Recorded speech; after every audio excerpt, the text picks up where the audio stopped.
Hello students, my name is Moon and this is He200, the EMT program at Queensborough Community College, and this is Chapter 38, Highway Safety and Vehicle Extrication.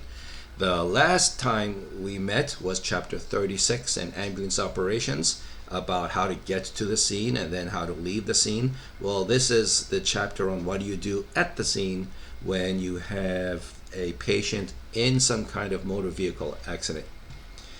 In the previous chapter 36, I said that one of the most dangerous phases of an EMT is their approach to the scene, getting to the scene. And that's one of them. This is another one. When you are on the road, when the patient is on the road, then both of you are at great risk for other cars, especially nowadays with distracted driving being such a problem. Go to YouTube.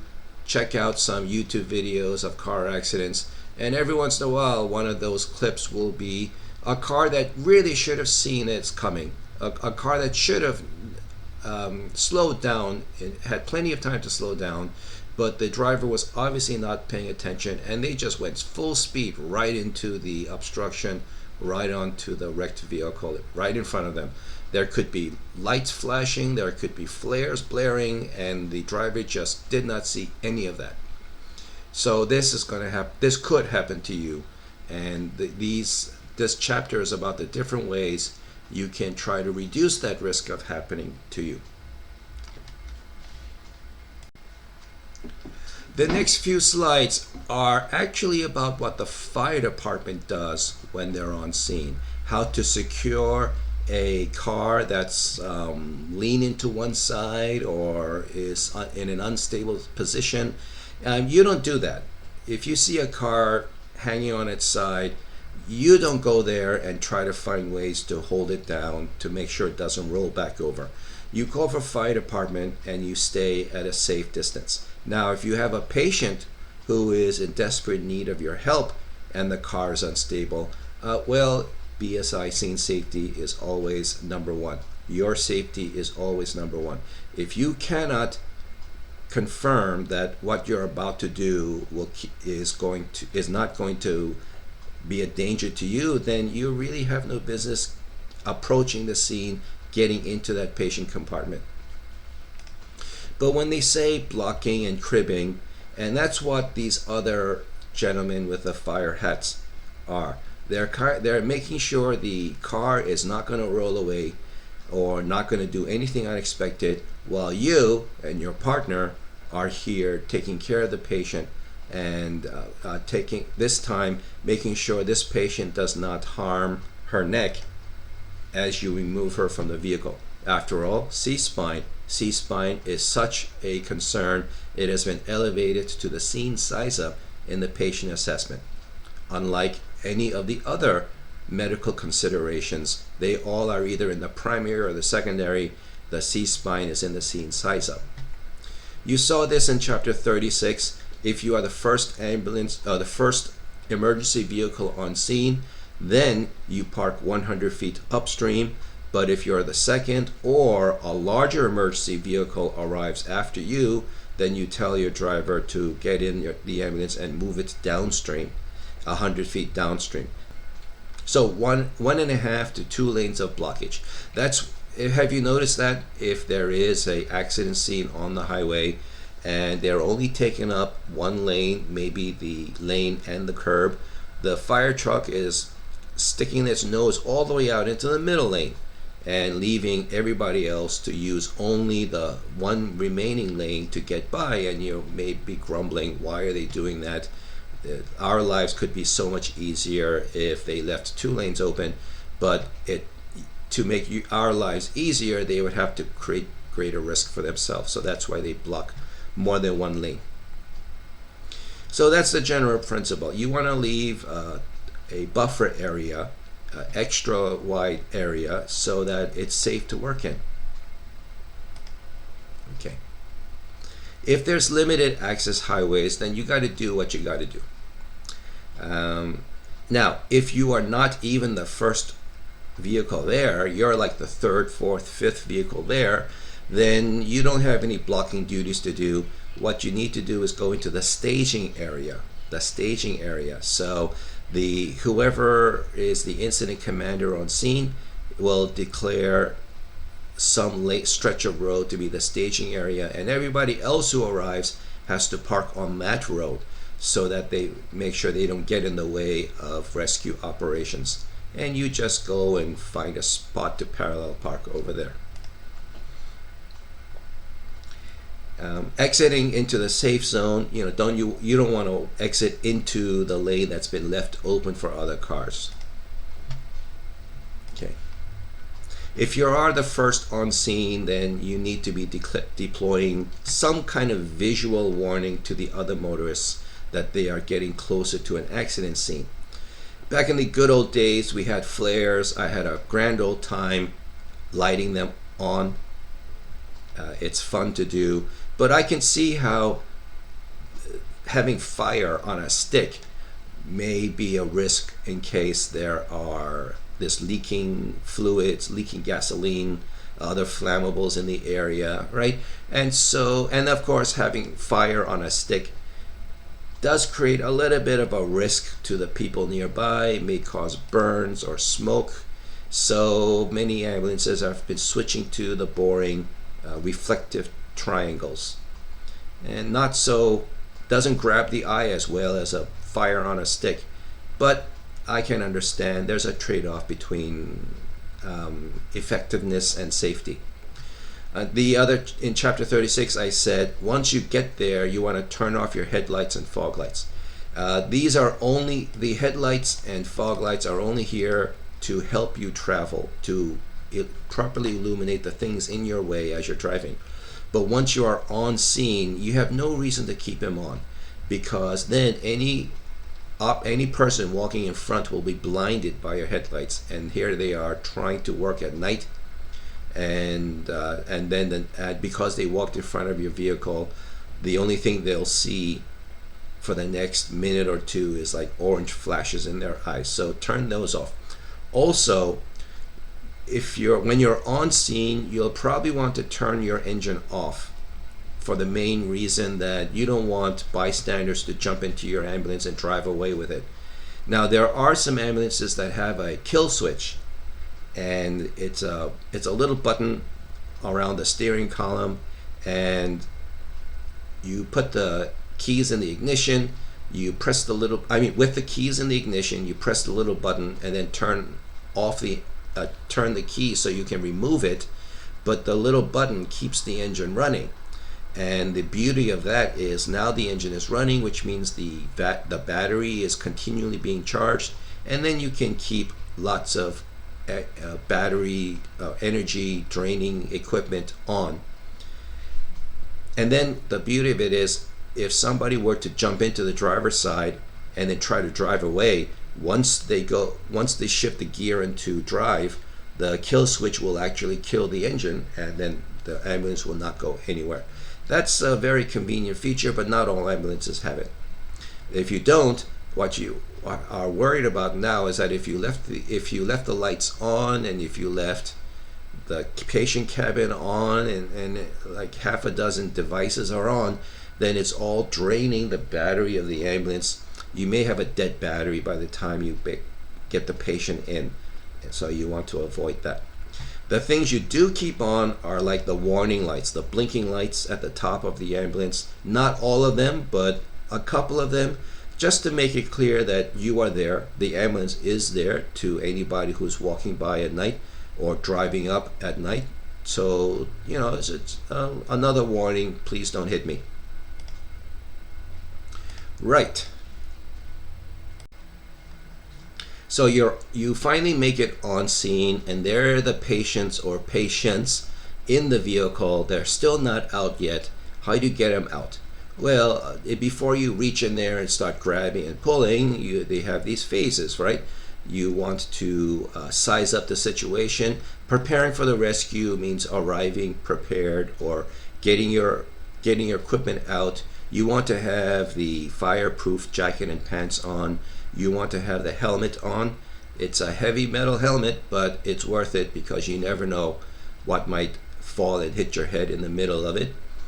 So you get all your equipment out, you are properly attired, and then you approach the scene and you size up the scene, and you try to recognize if there's anything that might be a danger to you and your patient. The vehicle has to be stabilized before you try to get access to the patient, because you don't want the vehicle rolling away with you in it. And then finally, after the cribbing and the blocking and the chucks and the ropes and everything is secured the vehicle down, now it's safe to gain access to the patient. 2 words: disentangling and extricating. Disentangling is getting the vehicle off the patient. Extricating is removing the patient from the vehicle. What's the difference? Disentangling is done if the patient cannot be simply removed. Sometimes it's called a pin job, and there's all kinds of ways that a vehicle can trap a patient in there. The vehicle was bent, parts of the vehicle were pinching in and clamping onto the patient's body part, and then making it dangerous to just pull on the patient. So those pieces have to be removed, and that's not what EMS does. This is fire department, totally 100% fire department's job, at least here in New York City. Extricating then is a dual EMS, EMT, and firefighter job, which is remove the patient from the vehicle. Sometimes we've arrived and they've already extricated the patient. The patient's sitting there on the road, on the longboard, strapped in already. A couple of firefighters are attending to the patient's needs, like with their oxygen, their bandaging, etc., and then you walk up and take over. Sometimes they're not extricated yet, and the patient is still inside the vehicle, and the firefighters are still disentangling the patient with their little toys, their pneumatic jaws of life and saws and crowbars, and trying to get the vehicle to bend out the parts of the vehicle so that the patient can be removed. And then you just wait until they wave you in. Sometimes you join the firefighters in extricating the patient because you arrived just in time. A term here: simple rescue versus technical rescue. Simple rescue means no special equipment or training. That is, open the door. You go to the side of the car with a patient in it. You try the door. It opens as designed. No problem. Okay, that's a simple rescue. But if the door doesn't open, if the door is stuck inside, if something is preventing the door from opening, and now it's a technical issue, that's not what we do. It's what the fire department does. Right, so, and then the patient is now on your stretcher, extricated and on your stretcher, and then you do your job while you're there. Ideally, you should do the primary in the on scene, and then put the patient in this ambulance, and there you can get your first set of vitals. You can do some of the secondary, but depending on how critical this patient is, you may want to start rolling right away. And then you drop the patient off at the hospital, do the patient transfer, all the good stuff we talked about in Chapter 36, and then you end the call. So preparing is training, practice, right? So on skills day, on Saturday skills day, they should spend some time having you practice an extrication. Now here at Queensborough Community College, we are fortunate in that we are right next to a large parking lot. And at 6 p.m. and you are on Saturdays, on daytime Saturdays, there shouldn't be too many cars, so there should be nice wide open spaces. You just get somebody's car, and then you have a volunteer sit in the car pretending to be a patient, and now you get to extricate them out of each other's cars. I said that you're supposed to have a fireproof jacket and pants, and that is called bunker gear, bunker, and it's part of the 800, so you have to have it on your ambulance. Now, if you are a full-timer at an ambulance agency, and then it's a decently funded or appropriately funded ambulance agency, then you should be assigned your own bunker gear because it's yours, it's your own. And now it's not only extra thick to protect you against minor shrapnel, debris, etc., scratches, abrasions. There's also this special chemical coating that protects it against fire as well. And just a pro tip here, if you are assigned a bunker gear of appropriate size, which is an appropriate size means 2 sizes larger than you usually wear. So if you wear like a size 34 pants, then you want to get a size 36 or 38 bunker trousers, because these have to fit over your regular clothes, your regular uniform. And similarly, if you get like a large or extra large jacket normally, then you need an XXL jacket, again, to fit over your regular uniform. Anyway, they're chemically treated. That means then that if you feel like your bunker gear needs to be washed, it's soiled, it's starting to smell with body odor, then you have to give it back to your supervisor so they can send it to be properly cleaned. If you take your jacket and pants to the dry cleaner, your local dry cleaner, they're gonna use chemicals to get this protective layer off, and this outfit no longer protects you from fires. Just be aware of that. On the ambulance should be the helmets. This isn't plastic hard hats. This is steel, some kind of metal. It's heavy. Although I've never been in the military, but people who have been in the military say their helmets were heavier. But this stuff was heavy enough for me. When I'm standing at an MCI and I got this helmet on my head, it's kind of heavy. It was starting to make my neck a little tired from holding up my head the whole time. But I felt pretty well protected though. The only thing this helmet would not protect me from is something so heavy that it injures my neck. It causes a compression fracture on my C-spine, but nothing was going through that helmet. When you're working on the road, on a road, like a motor vehicle accident, you're also supposed to wear a high-vis vest. Yeah, I know there are these reflective lines on your bunker gear, but also in your 800 is a high-vis vest. 2 of them, right? 1 for each partner. And so you're supposed to put them on. And that's because if you're working, no matter what time of day it is, let's say it's midday, but it's overcast, the colors get a little dulled to people's vision when it's overcast. So the yellow and the contrast helps you stand out. Hopefully, at least the motor vehicle drivers who are paying attention at least will be able to pick you out from the background, from a noisy, chaotic background. Okay, so the extricating a patient from a pin job means that anything could go wrong on the car. Of course, the firefighters will do everything they can. They're going to disconnect the battery. They're going to spray foam any possible fire. They're going to spray a fire retardant if they think it's necessary, all that good stuff. But that's just reducing the risks of bad things happening. You should always be aware that something bad could still happen. Eye protection, not a bad idea. You carry that in your ambulance. It's part of the 800. And you know where they are because you did the 800, right? So you visualized where the goggles are. So you reach over there, grab a pair, pull it, rip it out of its wrapper, put it over yourself, your face, over your glasses, and then now you're about as reasonably protected as you can be. Gloves, of course. The body protection is the jacket. So here's a team of firefighters. Looks like, well, there's this guy, maybe an EMT.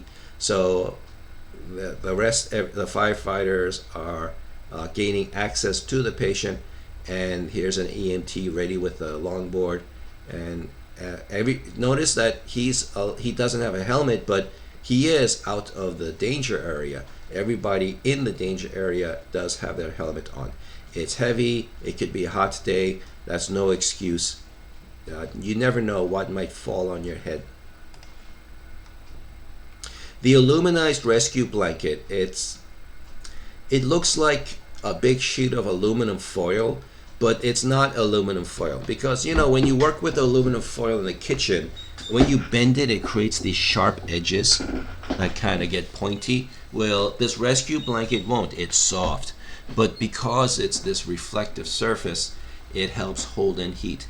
And shock and hypothermia is a very real possibility. So that's good to have, and that's going to be in your ambulance. Tarpaulin, let's see. I don't know if that's in the 800. Firefighters would have it. Long and short boards you have on the ambulance. So you may want to put something on your patient while the extrication, while the disentangling is happening, right? Because if the fire department is there with their saws, their jaws of life, and then metal is going to start bending and creaking, maybe sparks start flying, sawdust starts flying. So something to cover the patient while all of this is happening is not a bad idea. Emotional support, it goes a long way. The patient is stuck in the vehicle, they're having the worst day of their life. To you, it's a Tuesday, but for the patient, it could be like the worst thing they've ever experienced. They're terrified. So having a human being there with them and letting them know that you are focusing on them, you will make sure they are not forgotten, that their needs are met. It's psychological therapy. Let's see, warning lights, flares. Don't use flares if they're spilled fuel, right? Don't use fires on sticks if there's combustible fluids on the ground. You want to double check that. So that's where your flashlight comes in, right? You want to inspect the area, inspect under the car, make sure there's no reason you can't use a flare. And then if there is, then you have to go with the reflective triangles.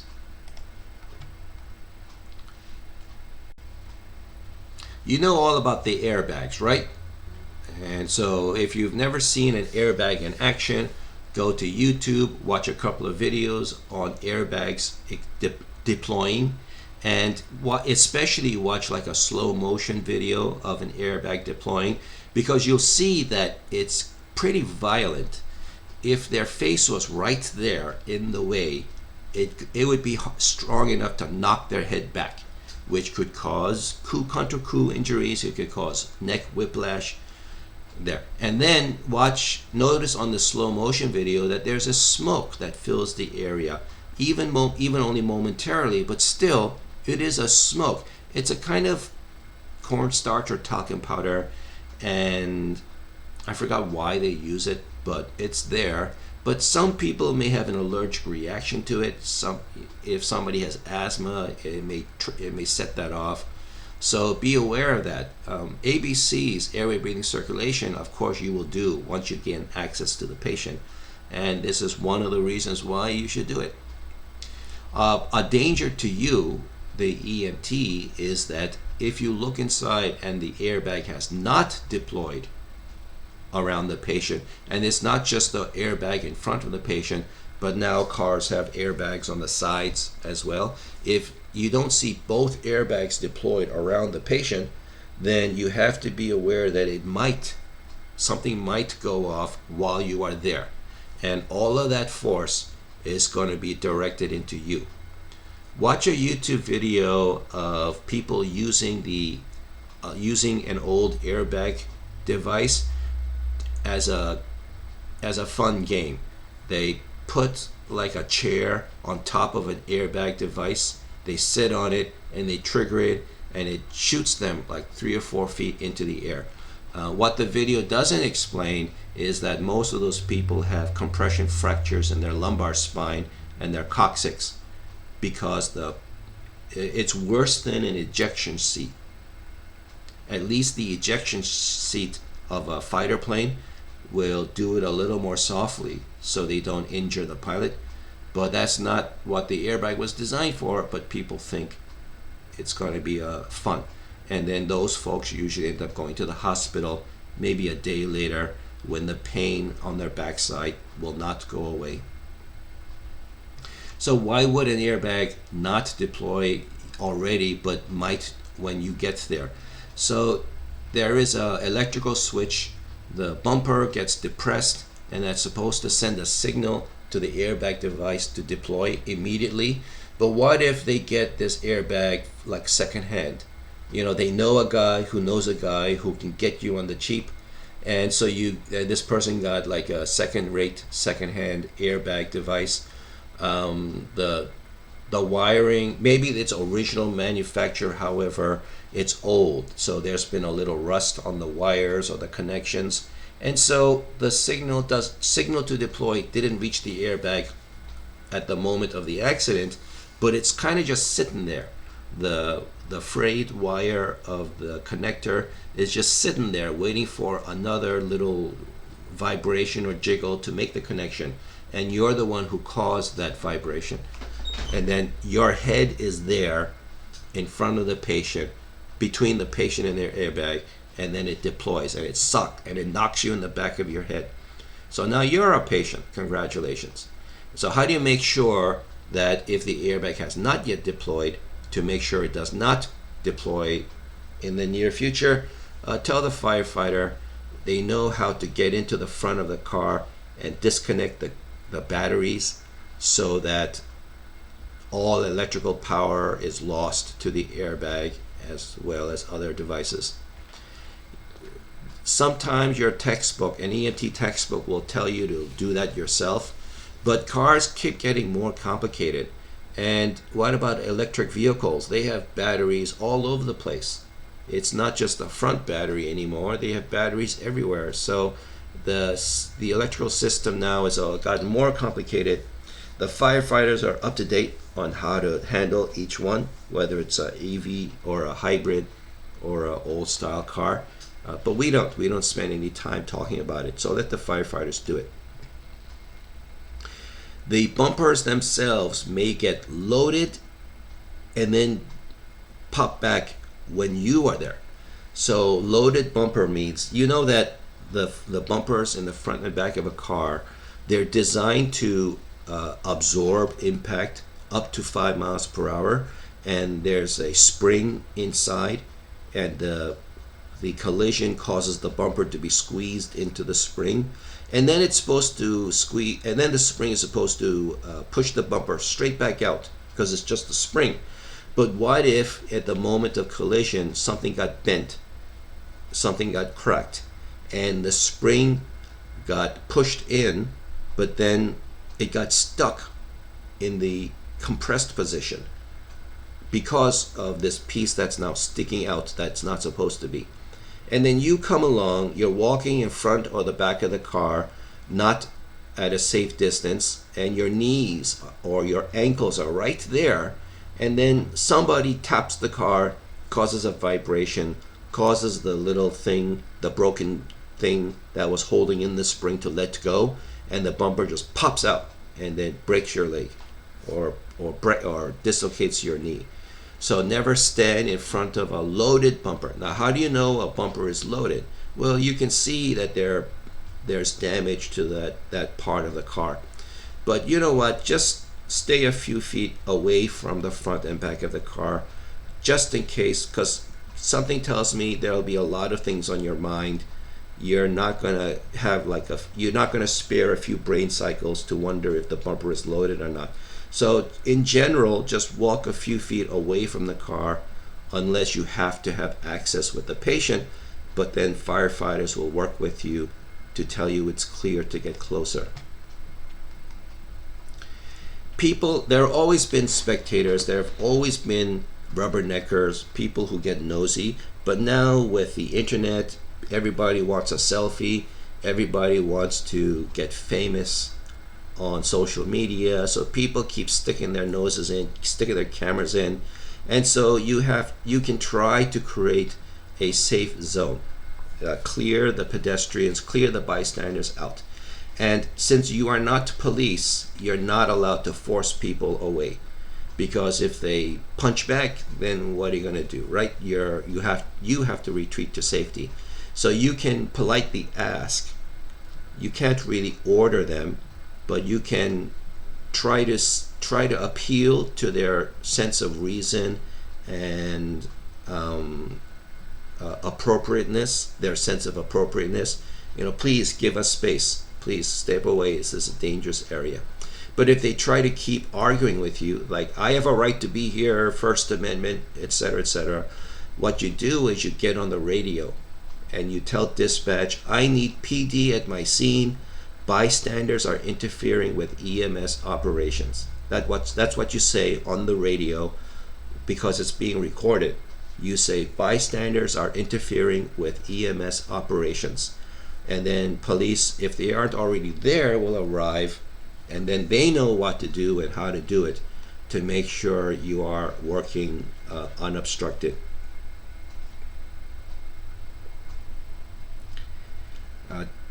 Don't ever ask a bystander to do something for you, because they may just do it wrong.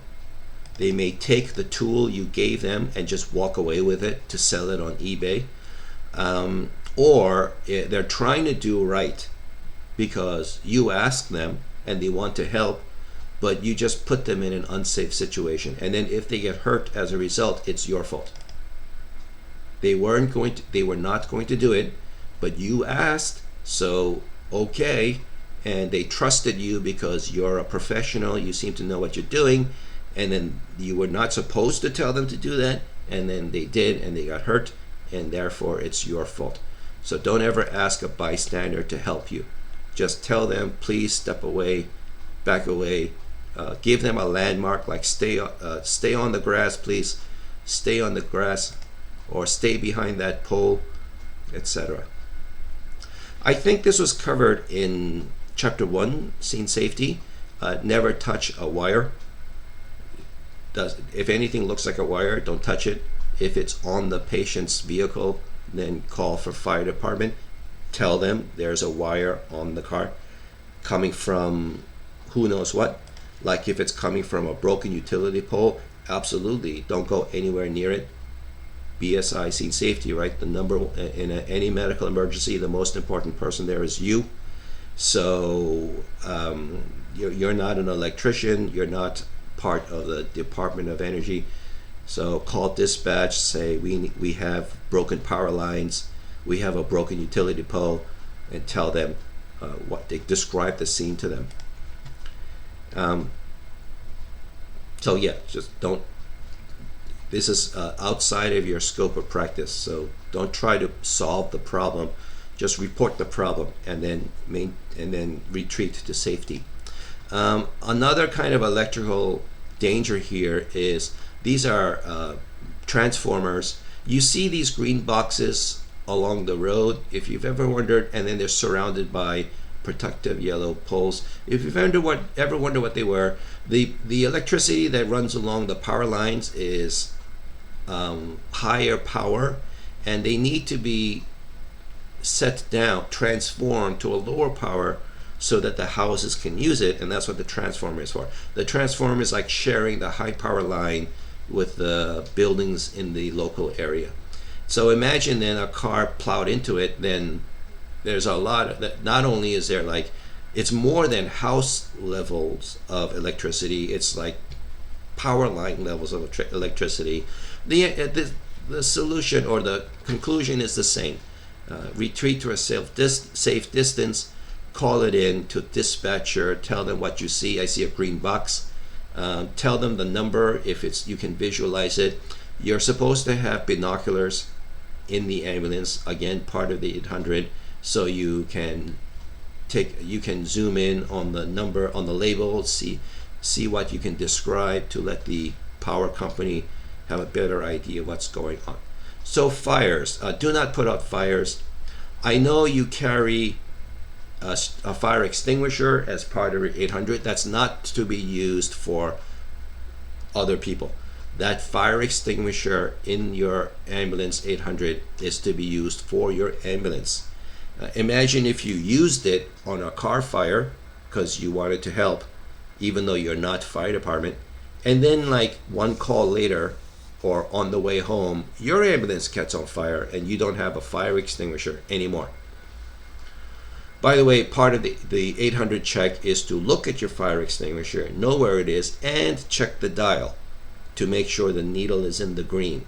And that will verify, and the plastic lock around the trigger is intact. That's part of the 800. ABC, A is ordinary combustibles, C is electrical equipment, B is burning liquids and gases. And so by having an ABC rated fire, you can handle all of those. What's missing is D for metal fires. I guess we don't have a D extinguisher because a metal fire is unlikely. I guess, I don't know. I've always heard ABC fire extinguishers to handle the most common types of fires that you're going to encounter during an everyday situation. If you must use your fire extinguisher on something, remember, always aim at the bottom of the flame. Do not aim at the middle of the flame. There is a mnemonic, actually, fire extinguisher. PASS means pull the pin, aim at the bottom of the flame, squeeze the trigger, and sweep back and forth.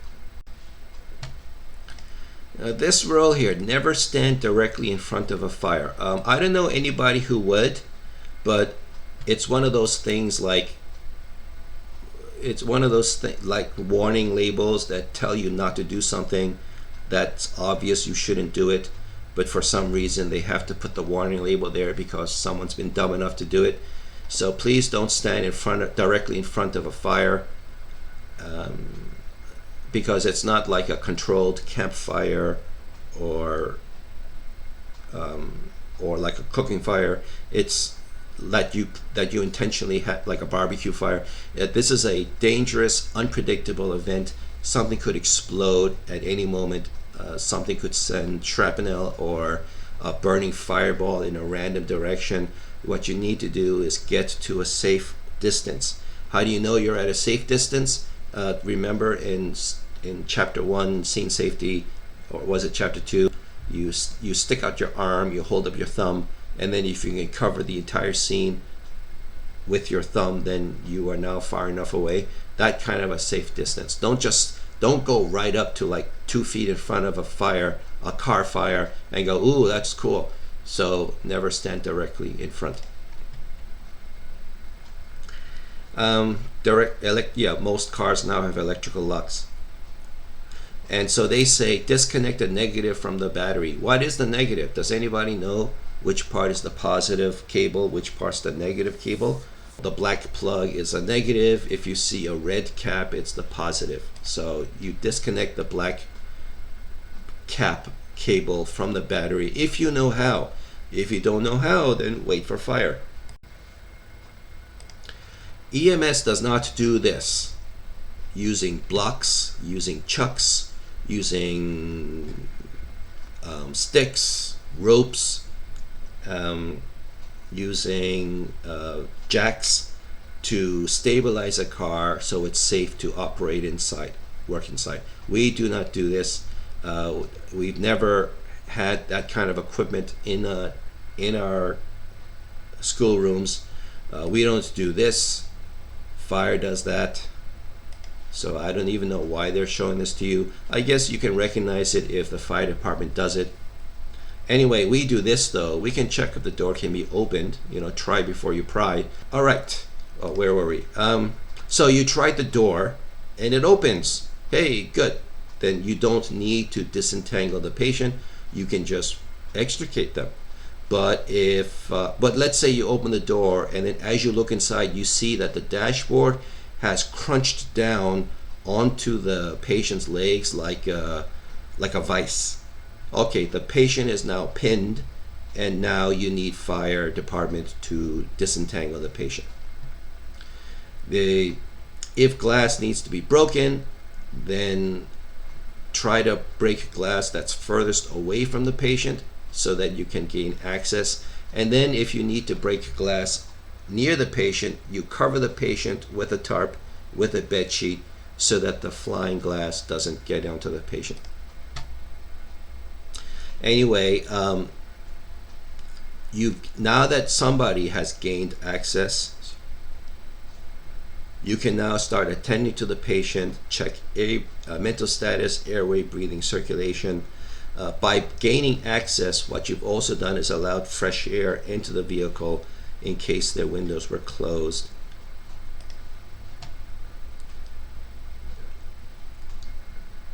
Let's see.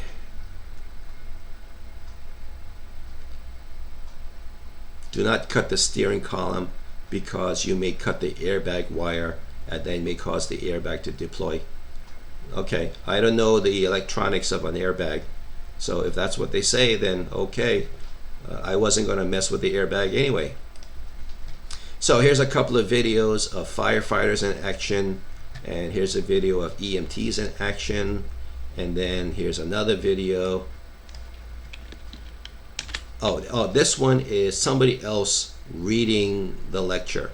I don't know why I threw this in there, but if you feel like you want to hear this whole lecture from somebody else's, with somebody else's voice, it's there. And we're done.